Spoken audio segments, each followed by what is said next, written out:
Evening, good morning, good afternoon, everyone, wherever you are watching us from.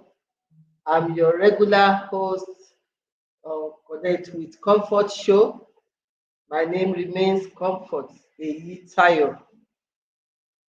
I'm glad you're able to join us today on this program. We aim to add value to people on business enterprise and personal growth.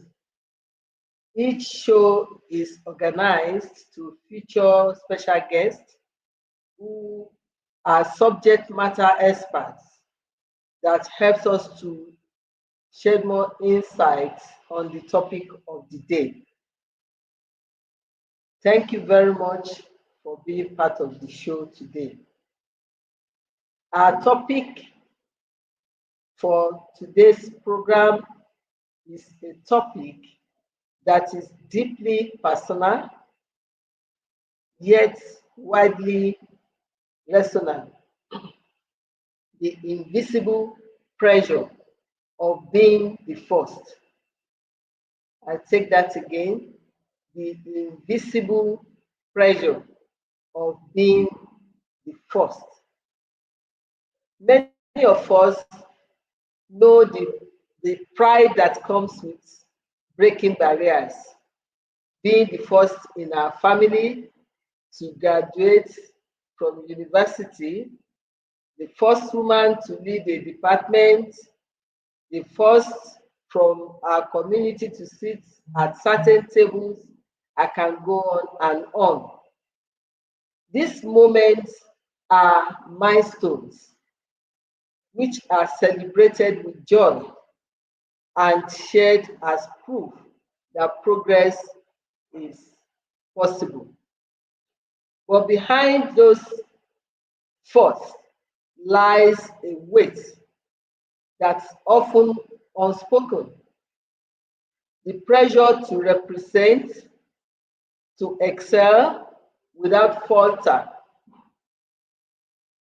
to open doors for others while constantly proving that you belong in the room as well. Is a pressure that doesn't wear a name tag but follows you into meetings, decision-making rooms, and even into the silence, because you are always ruminating. How do I get things right? How do I do things right? Being the first is really just about personal achievements. It's about the expectations of others, the fear of failure, and the uncharted path that must be navigated alone. It is invincible to that extent, but it is very, very real. Today, we will explore what the pressure looks like, how it shapes identity and leadership, and most importantly, how we can support one another so that no one has to carry the weight of falseness alone. So I thank you once again for being part of this important conversation today. Our guest is already in the house waiting patiently for us to keep the ball rolling. This and many more we shall do after this short break. Please remain connected. We'll be right back. Being relevant in your field of occupation is proof that you are properly educated. When my parents and I were thinking about my university education, Bowen University Iwo was our first choice. Bowen University helps you to get the most of whatever course you're studying and also educates you on how to excel in a competitive labor market. From the day I arrived here, I knew when I would graduate. and my mind has been positively transformed since then. Thanks to my able lecturers. My name is Salome. I am a medical student, a sanctuary keeper, and a violinist at Boma University. To the medical world, remember my name.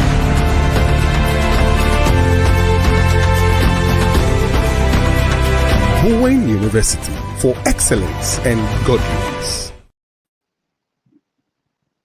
You're welcome back. Like I said before the break, we have our guests already patiently waiting in the house. Today on Connect with Comfort show, we are honored to welcome a woman of many dimensions, Omobola Olaribigbe, a vibrant force of impact whose life is a testimony to purpose, service, and relentless growth. Omobola is a serial entrepreneur and seasoned educationist, deeply passionate about using education as a tool to transform lives and unlock destinies. As an author and host of an inspiring podcast, she amplifies stories, lessons, and life-changing conversations that stirs minds and provoke action. Beyond business and books, Omobola's heart beats for humanity. She is the executive director of the Yemodupe Foundation, a dynamic non-profit committed to empowering young girls, supporting the less privileged, and uplifting marginalized voices across communities. Very, very commendable.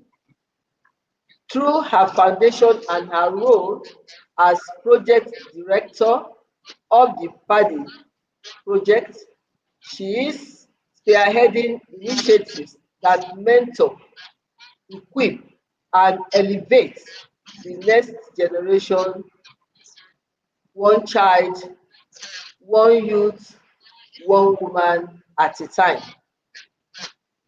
Her work spans continents from grassroots movements in Nigeria to community-led interventions in the UK and collaborative impact across several parts of the world. She is a change agent, actively involved in numerous transformative projects designed to rewrite stories and restore hope.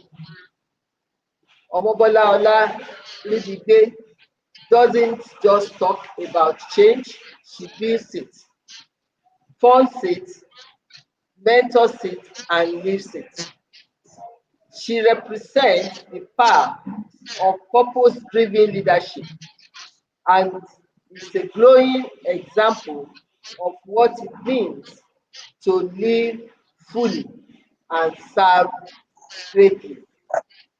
Please join me in making welcome Omobola Aderibigbe, our special guest for today.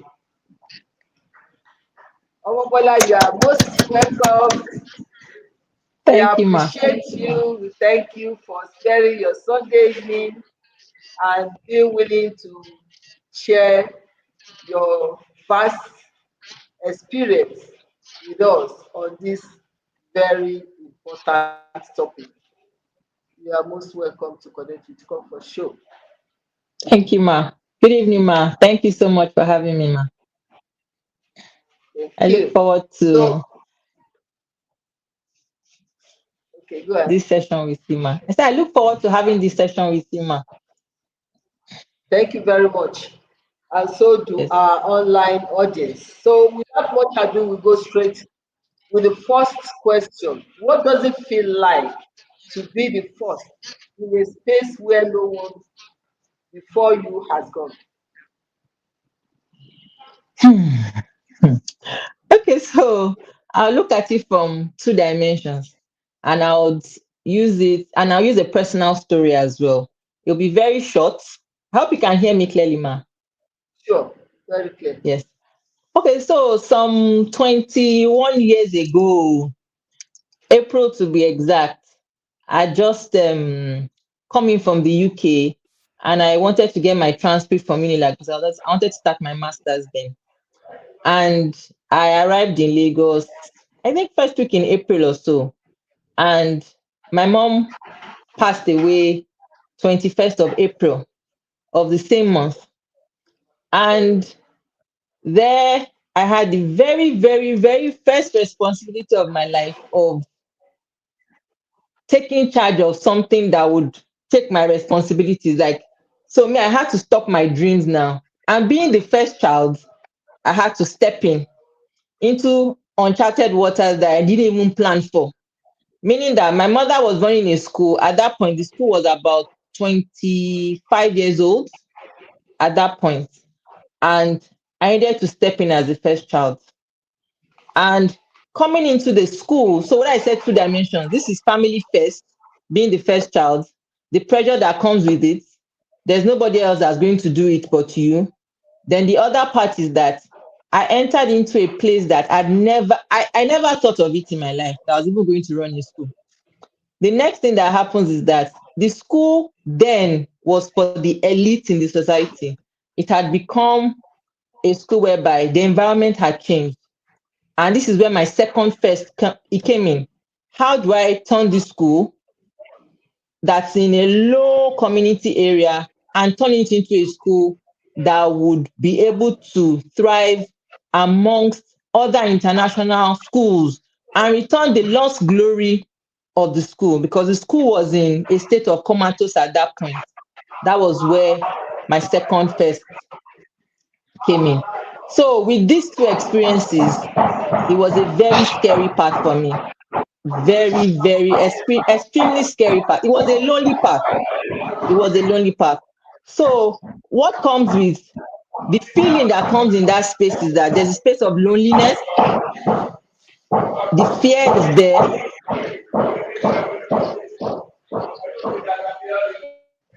You are scared. You are lonely. You are scared. Those two emotions you would never take away from it.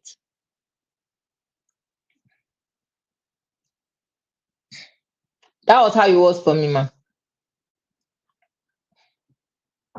Okay, I thought you were still going to say something. That's why I was pausing. I wanted to keep it I short think, because we've gone yeah, into. I understand. I can, I mean, many people can identify with that. It's like they will say maybe waking up from a huge shock. You have the shock of losing your mom and the shock of being trusted into the middle of something you know nothing, virtually nothing about or you not planned for. Nothing. So I can understand that many people can actually identify with that.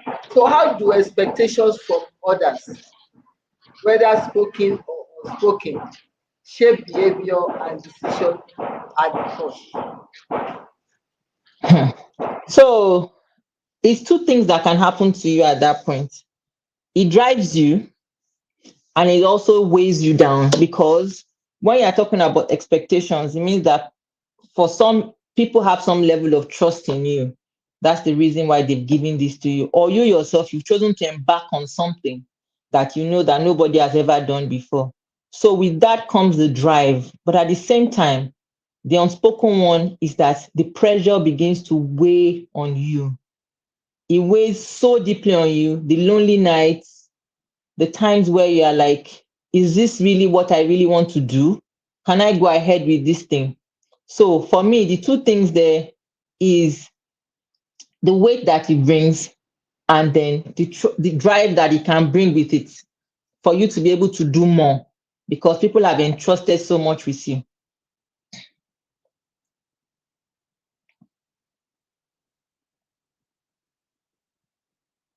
I can't Have hear you you, ever ma. felt have you ever felt isolated or overwhelmed by the pressure to succeed because you were representing more than just yourself. Absolutely. Absolutely. So many times. Absolutely. Because the representation, it also adds this invisible pressure, both because then you are looking at it that if I make a mistake with this thing, what happens? What happens to the why that I started these things? The women that have gone before me, the girls that are looking up to me, the people that I'm going to serve, you begin to think of that. How do you then marry those things? Because there's a reflection, whatever you do is a reflection of what those people bring to the table for you. Yeah. And then the weight that comes with it makes that loneliness feel heavier. It makes loneliness feels heavier. But there's always a way around these things. Always a way around it. And the way around it is just for you to speak up. For me, that was how I was able to come out of it. But I'll go back to that story later. Maybe if I can share it now. Yes, go ahead, please. Okay, so then what I actually did was that I quit at that particular first time that I was brought into that space to take over that school. I left the school for 10 years. I left it for, I just couldn't take it anymore. The loneliness, everything was weighing me. I was a young girl, I was about 24 years old. And I felt that no, I couldn't go on like this. But I went back to it. And how did I go back to it? I started looking for mentors. I started looking for people that had gone before me in those areas. And I reached out to them and I spoke up. And it got better for me.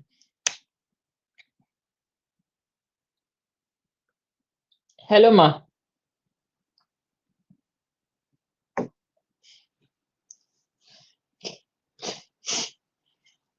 Go ahead. Go ahead. Yeah, so after I'm done with, I said I had to go to small peer groups, looking for mentors, looking for people that had similar that were in similar situations that I was in, and ask them Okay. for help. And that's helped. That oh, definitely, it brought about the new strength, a new world of awakening, whereby you have people that you can always lean on. So how can we now balance authenticity with the need to prove that our group deserves a seat at the table? Like for instance, what you are trying to, well, you may not see it as you are trying to prove something, but there's that element that let it not be seen that I've failed. Let me not fail the memory of my mother. Let me not fail maybe those teachers that were engaged and things like that. So how do you now balance that with authenticity? To say, okay, ordinarily I would have been able to do this even without having to put myself in the shoe of another. I lost you there, ma. Can you hear me now? Yes, I can. I can. Can you hear me? Yes, I can. I can. I can hear you. Okay. Okay. What I'm saying is, how do you balance the authenticity yourself in this situation, which Mm-hmm. you can now just suppose if you do not have to step into the shoe of your mom in this instance, Mm-hmm. you still have been able to achieve what you achieved. Okay, so using the term authenticity, if I, as in the word, Yes. saying that it helps to prove. So authenticity for me, it it brought about trust for me because when you are true to yourself, like a woman that I follow so much will say, be true to yourself, Mrs. Ibukramoshika. To thyself be true.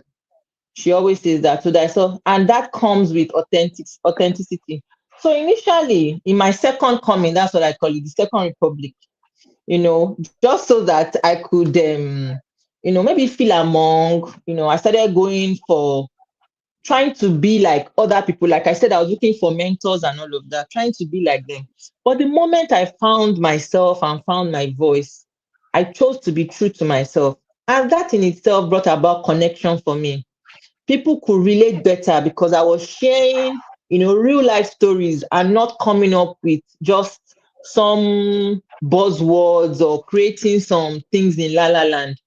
So trying to be true to myself and coming out with my true self and sharing my day-to-day life with people brought about the connection for me. So I didn't need to prove much at that point.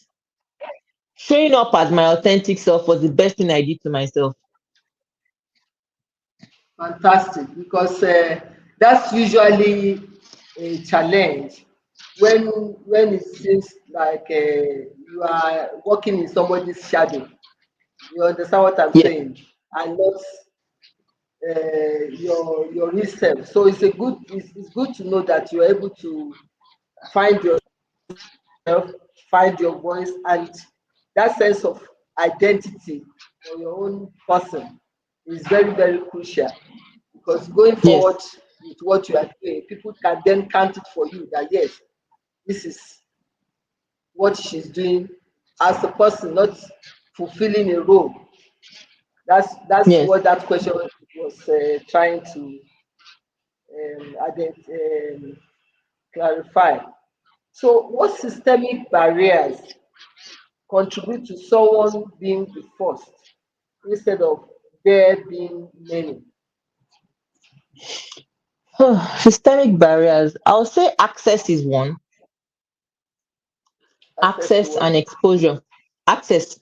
Access to people, access to resources, access to it's a road that hasn't been a road that's less traveled. So you don't have a lot of people that will be able to come and tell you that this is the blueprint to work with. Yes, so there's no access to that.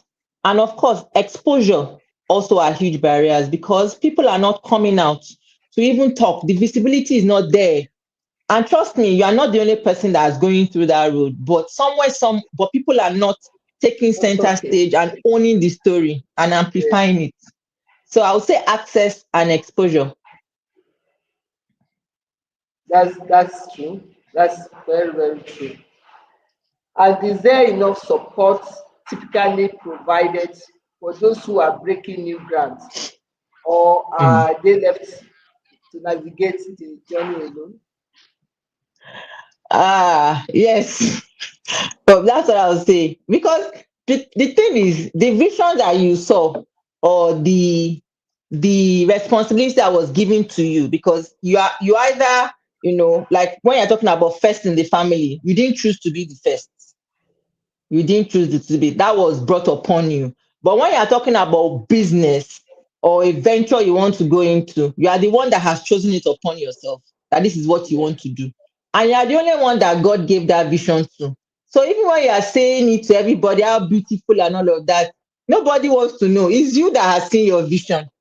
Some people will discourage you along the way. But the thing there is that just stick to it. You're navigating yourself alone. But whoever has given you that blueprint or that vision, call on that person. There is none. If you are waiting for anything that anybody is going to call you to help you to navigate, you are deceiving yourself. It is yourself and your God, the person that has shown you that vision. And if you are working with somebody else's vision, I'm sorry for you. But That would be double jeopardy. it will be. So a lot of times people are left alone, except you do the right thing first by creating, like we want to do something. There's another thing, especially with Yorubas, when we want to do something, they'll say, má ṣe bẹ́ẹ̀, wàá fọwọ́ bò jẹ ni," meaning that you don't tell people when you want to do something. And a lot of times, yes, it's true. However, a lot of times we've killed dreams with those things. Because before you go on these projects, you should have your tribe. You should create that little tribe of people that believe in you, that you can run to, That so will that cheer you because you on. are going, yes, and cheer you on, even if they don't really know what you are doing, but they are there to clap for you. When you are tired, you are able to call on them, because it's a lonely path. It is a lonely path. So that is the only way you can get to overcome that. But nobody is going to be there. You're often alone. A lot of times you're alone. Nobody sees that process.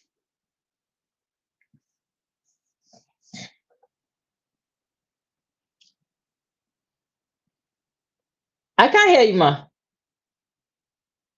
I said, what strategies can we use to ensure that you are not the last after being the first? Because is there so that you don't just fall by the wayside, so that the number first does not become the last. Okay, so you have to, one, build structures. There's nothing you want to do. Structure, structure, structure, structure, because what happens with structure is that, yes, some people say you have to build system, you have to build structure. People are the ones that are going to help it work. However, people that you want to take have to come into a system. They have to be there to see a structure. And at that point, they are able to help you, even if you are stuck along the way, they can carry on from there. Mentorship is another one. Visibility, you can never ever go wrong with that. Networking, those four things, I'll sum it down to those: structure, mentorship, networking, and visibility. You need that visibility. It is in that visibility that help will come. You cannot keep quiet about what you are doing. You can't. You have to create a strong network. It's like a web. You have to create that strong network of people of like minds that will be able to help you. And structure, structure, structure. Even if you've built mentorship, you've built visibility, you've built the network, and you do not have structure, trust me, it will fall down into pieces. Very interesting. And that brings me to the next question. So, how do we mentor others or empower others so that the path that they will have to tread will be much easier than ours, so we can clear some paths for them? Okay, so it's simple and hard at the same time. It's really about sharing knowledge. It's about sharing knowledge. So I'll say another story. So about 24 years ago, when I assumed the leadership of the school, I used to go to this meeting. Then it was called, I can't remember, but it was for school owners. I was the youngest person there at that time. There were very elderly women there. So there were people in my mom's age group. So one day I went to Superb. That those are the people that are in charge of primary education. And then I was speaking to one of the directors there. I don't know what I went to do there. The man said, and I told the man that, I met so and so at a meeting, blah, blah, blah. And I was gisting with the man. The man goes, in Yoruba, I'll translate in English. He says, kí ló ń ṣe ń bẹ̀ yẹn? Àwọn people yẹn, alákàrà kan ni wọ́n fẹ́ jẹ́ kálákàrà kejì tà. That was what that man said, meaning that those people, they will not, your progress will not, nothing will happen there. That Yeah. those people, they are not out for you to sell market. They are out to bring you They're down. interested And I in, held yes. on to what that man said. I held on to what he said. And because of what he said, I cut off from them. So when the Second Republic came for me, I found out that the game had changed totally. People were now out to share knowledge. And trust me, the schools that we are having now, people that are out there sharing knowledge, sharing experiences of their school, not necessarily secret, but day-to-day life, talking about what is going on. It is making life better for all school owners. So back to your question that says that how do we begin to mentor? Is about sharing knowledge. Be open. Let's talk about these things that happen all the time. This is a program, and I've known of this Connect with Comfort for almost 2 years now, if I'm not mistaken. and it showed up every Sunday. I'm sure if we go to that your YouTube channel and begin to, it is you pouring into what is there for people. You are bringing different guests. So it's about sharing knowledge. All the people that you are bringing, it's them sharing knowledge. So anybody that wants mentorship, you don't need to go and pay anybody. People are selling books.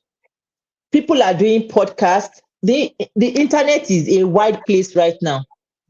So it is about sharing knowledge, and the custodians of the knowledge should not hold on to it, but share it so that the younger generation or people that are going into such uncharted waters can learn from them. Okay, we will go on a short break now. We'll be right back to Okay, continue with no our problem, guest. ma'am. Thank you very much. Yes, Please, ma'am. our audience, remain connected. We'll be right back.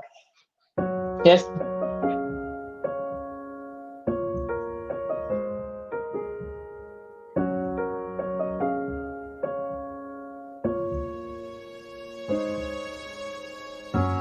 I wanted to give up.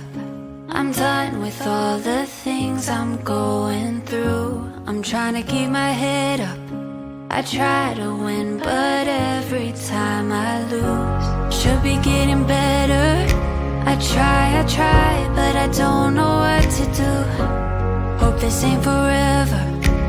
I just wanna make a breakthrough, but something inside said never give up.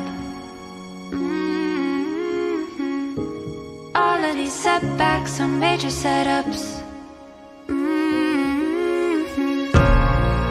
If I keep on fighting, if I keep on trying, if I aim for the sky, one day things will go my way.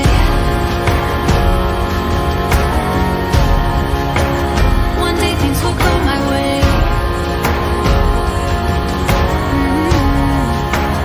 One day things will go my way. I've gotta hang in there. Deep down I know one day things will change. I can't live in fear. I know I've got to push through the pain. I've gotta believe in myself. Yeah.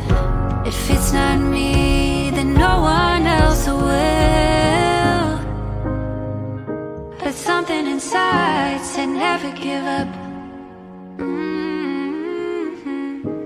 All of these setbacks are major setups.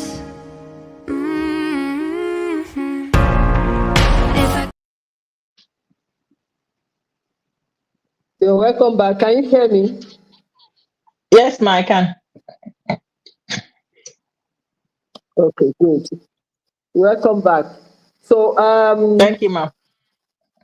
I would like to know from your own perspective, what legacy would you like or hope to leave behind in your role as a trailblazer? So I didn't hear you, ma'am. I said, as a trailblazer, Mm-hmm. what legacy would you hope to leave behind?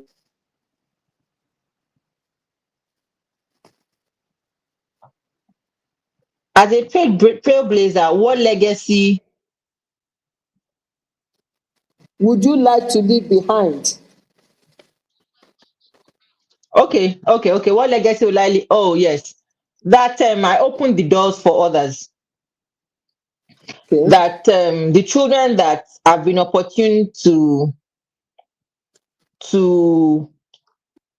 be in my classrooms, either in a formal education setting or in the informal education, that is the social impact space, is that to believe that global relevance is within reach for them, and that there are opportunities out there that they can pursue, and that the emerging leaders in my space, people that want to do what I want to do, are things I'm doing, that they would not walk alone,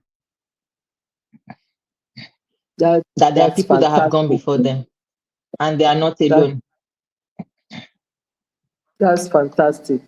That will really help because, like we're talking about, how do we make it easier for those that will follow us? At least they don't have to go through all the roadblocks, if you can Yes. call it that, that we went through, so that it'll be much Mm-hmm. easier for them to succeed. That's very great. So if you could speak to your younger self, a younger version of yourself, before stepping into that first role, what would you say? Trust the process. I know it's a cliche. It's a cliche, but trust the process. Trust the process. It's a process. It's a Mhm. process. You get there.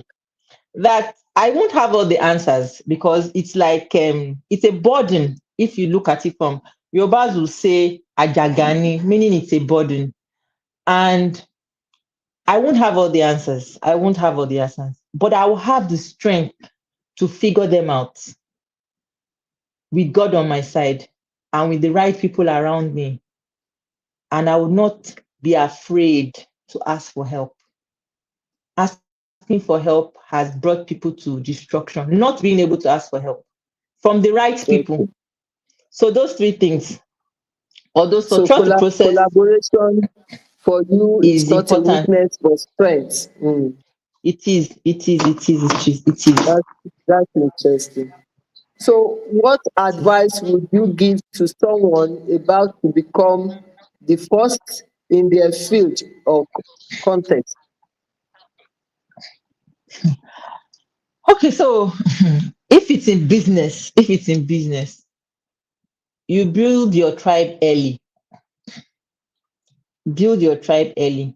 You need to have people in your circle of influence who believe in your vision. I'd mentioned that earlier. You need to have Mm, people that believe in you. Their encouragement will carry you through. There are times that you will be in doubt about where you found yourself. It is those tribe members that will help you, that will lift you up. And your tribe members they have to be diverse people. They have to yeah, be diverse people. different knowledge. Yeah. And yes, and have people that they can talk to you, because that's another problem. When people are yes to you all the time, people that can call you and tell you the truth, those are the people that you should have in your tribe, that would actually listen to you. It's very important. Listen to you, give you advice, and speak to you, and you yourself can listen to them when they speak. It's very, very important. Very important. That's And if it comes so. to How do you? family, Mhm. Go on. if the other part is the family, that you found yourself as the first child and responsibilities Yeah. have fallen upon you, at that point, the only tribe member you can have is God, that will help you. You can't satisfy everybody. You would, in fact, that one is a different, is even different from, but it is only God. And be true to yourself and be honest and as open as possible to your siblings or to other family members that God has placed in front of you. Because that position, yes, as it's a position of grace, as overwhelming as it can be, it is a position of grace. And see it as a calling. See it as a calling Mm. rather than a burden. Therefore, it is God that calls. So look to God for direction if To it is to help in you. the context of family. Yes. I think you are very right. You are very right on that. So, how do we collectively create environments where no one has to carry the weight of being the only one anymore? So We say are that again, talking of ma. collective effort. Mm. Eh? Say that again, ma. How do we create? No, how do we collectively Mhm. create an environment where no one has to carry the burden or the weight of being the only one anymore? That in itself is we. I don't think we can eradicate that. You people would always go through uncharted grounds. Very few people. But collectively is to listen to what they have to say, encourage them along the way in what they are doing. But carrying that burden, people would have to do it no matter what. Collectively, from us people, we will just have to keep encouraging and listening to whatever that person has to say.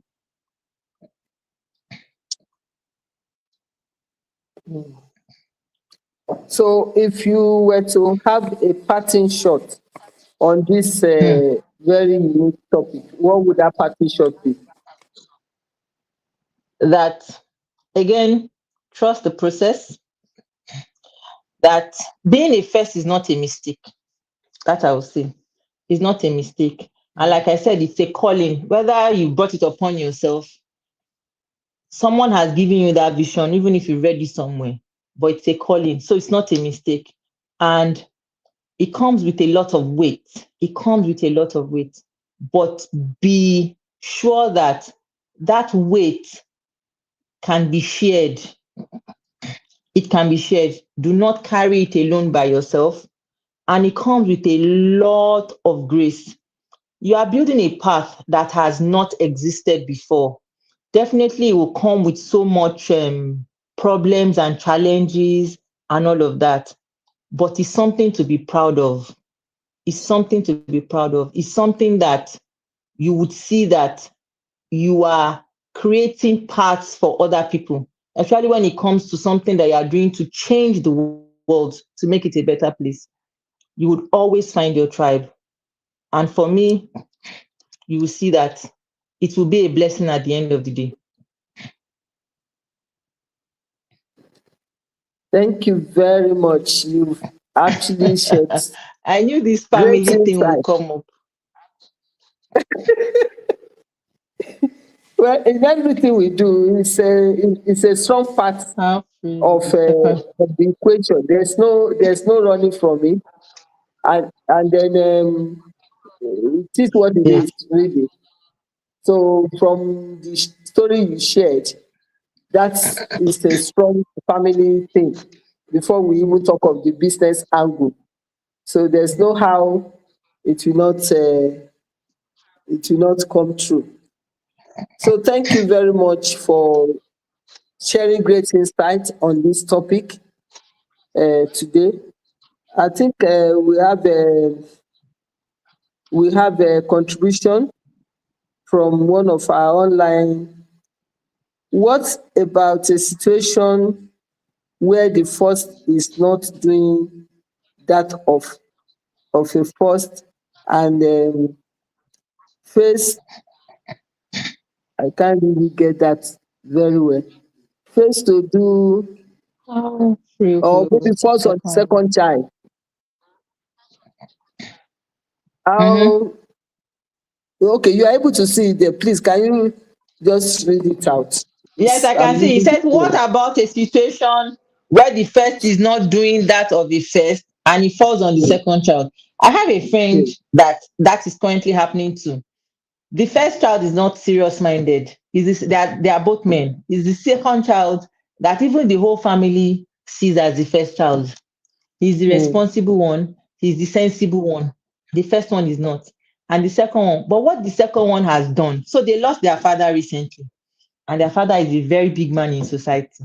And they, of course, they are Yoruba people as well. The first one still wants to take the position of the first one. In some cases, the first has accepted that I'm not so serious and has gone to the second one and has accepted that that second one will work together in some cases. But in some mm. cases, where the first is still trying to be the first, but knows that you cannot, what you do in that case is that it's the other family members that will talk for you. It's the other ones. And if it's a case of just two siblings, that one, ó ṣe mí lọ́wọ́ díẹ̀ o, but at that point, you need to call the first and let the friend know or their parents know. But in this case of my friends, the others, what they were simply saying was that it is what the second son has said. That is what they want to follow. So as long as when the second son says, and it wasn't because of money, it was just the sense of responsibility that the second child had taken upon himself for their parents. So what the second child would do is that once they've all said everything, he will now go to the first and say, okay, Olori Ebi o, this is what people have said. and will talk to him in a calm way. And you now give him everything and say, okay, you push it forward. Let it look like it's coming from you. That was how that second was able to win over the first child's ego, Mm. because everybody knew. And it was so I learned a lot from that family setting. And everything that they did, all the publications they did for their parents in the papers and everything, it was the first son's name that was there. He had no input in anything. But the second one, made him feel important. And over the time, he kind of respected that second one and understood that God just gave him that position of first. He doesn't deserve it. And there's something in the Quran. It's the second book of in the second chapter of the Quran, Quran 2:286. It says that God will not give you a burden that you cannot bear. So if you're I a can second carry. child, that yeah, if you're a second child and you found yourself in that position, see it as something that God has done for you and seek his counsel in wisdom, because it's only in wisdom that you are able to carry it out. You have to be wise Very true. Very true. to be able I to think, overcome that. yeah, thank you very much for that response. In like manner, our other audience, both of them are usually contributors to this show. Mm, Dr. Abel Aseyin gave us his contribution listen. in line with what you are Mm, saying.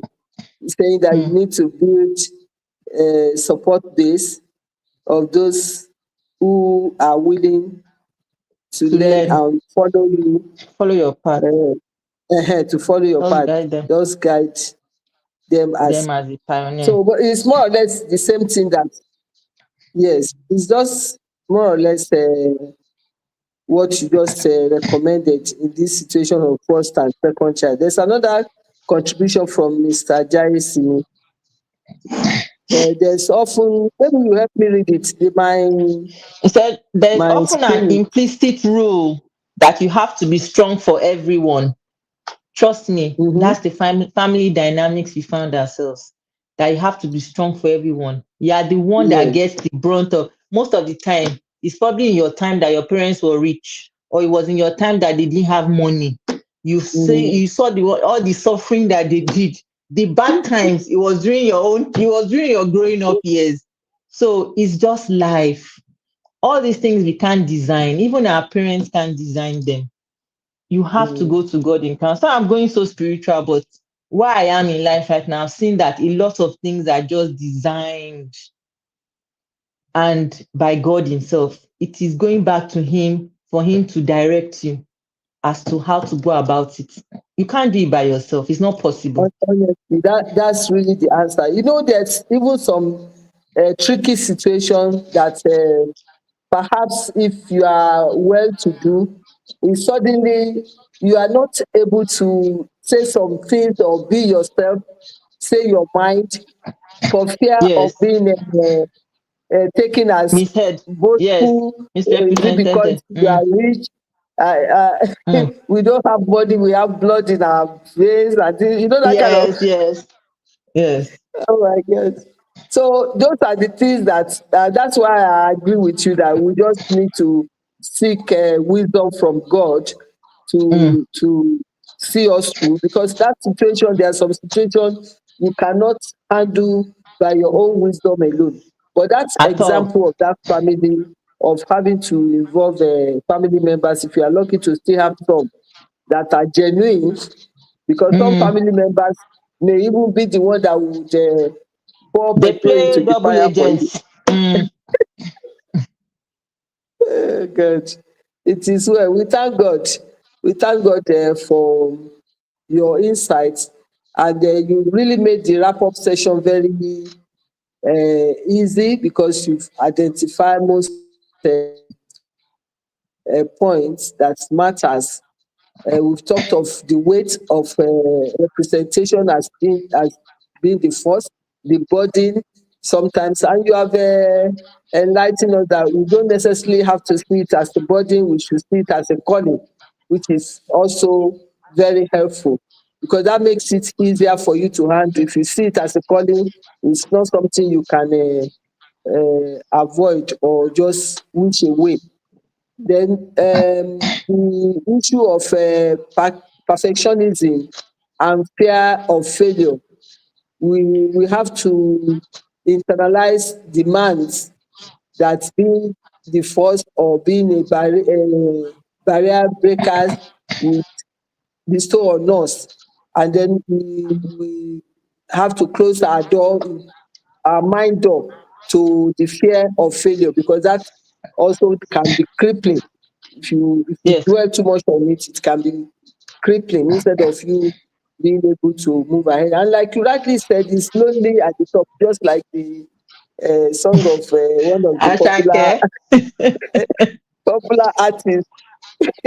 So loneliness at the top, the emotional and psychological isolation, or being the only one in the room or boardroom organization, it can be overwhelming. So you need to navigate that environment where there are no prior templates or mentors, like you said, Mm. no point of reference that you can draw up from with similar situation. So you have to just find a way of navigating through. Then the imposter syndrome and validation aspect. That is recurring self-doubt. Will I be able to make it? How do I maintain the record I have?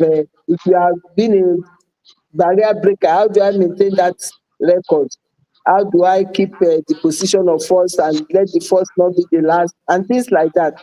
So those are silent enemy, if I can call it, at the back that Yes. sometimes shake our belief Mm. system, and then can minimize the progress that we are supposed to make. We've talked To about make. the cultural aspect and family expectation and all that.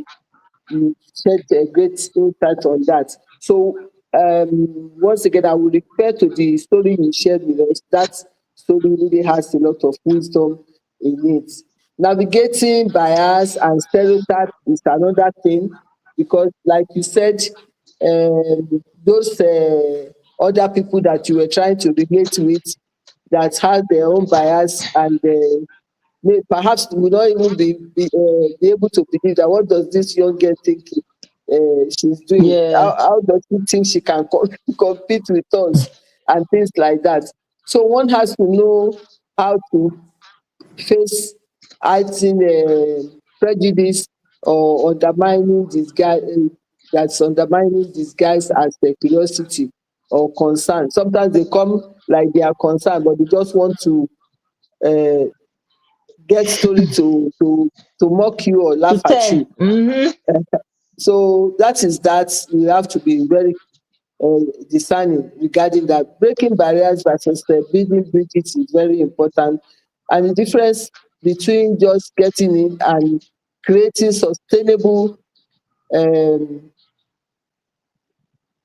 access for others, turning personal success into collective progress, is something that we need to constantly rethink as something that we can use to help those coming behind us.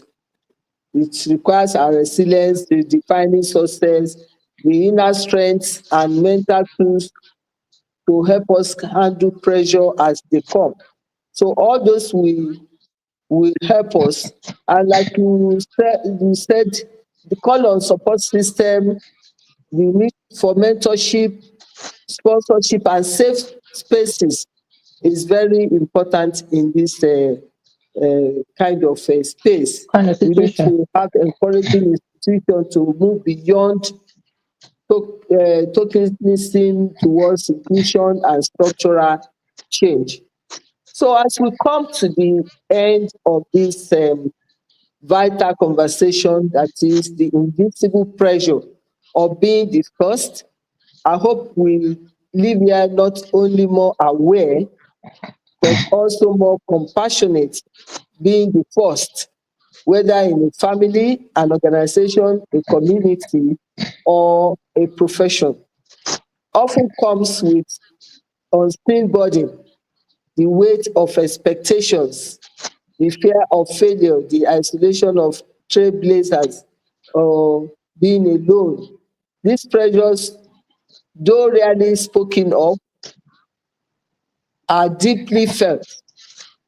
But let us not forget, while the path may be lonely, it is also powerful. To be the first is to be a pioneer, and pioneers may carry weight, but also they also carry hope. Thank you for being part of this, our dear guest. I also want to use the opportunity to Thank you. appreciate all our people online, all Online. those that contributed, those that joined, keeping this show on. We thank you very much, Dr. Aseyin, Taiwo Ojo from Abuja, Mr. Jaye Simi from Femi Jaye Simi from Lagos, and a host of others that I may not have catch the name. We thank you for your sustained interest in this show, and I believe together we will continue to make impact to help those that are coming behind us. So once again, I appreciate our special guest of today, Thank Omobola you, ma. Adelibike. Thank you very, very much. We Thank you, ma. appreciate you. Yeah. So I hope you have all enjoyed today's episode. If so, please remember to subscribe to my YouTube channel, Comfort Eyitayo.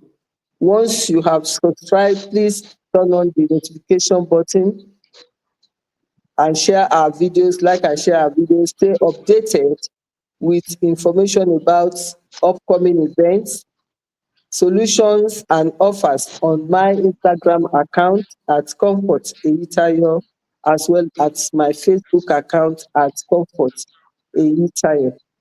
Till I come your way again, let us commit to building systems of support, creating space for vulnerability, and recognizing the quiet strength it takes to lead from the front. For who are the first amongst us, know that your courage is not invincible. It is seen, it is felt, and it is paving way for many more to follow. Come. Like they say, on easy lies the head that wears And the where's the crown. crown? Yeah, but when you look at the impact we are making for others, Yes. I think And the everything beautiful becomes, crown. yeah, Mm. yes, everything becomes bearable. Thank you once Yes. again. God bless Thank us you, all. ma. Have a blessed week. Amen, ma. Thank you. Yes, ma. Thank you, ma. Bye, ma. Yeah.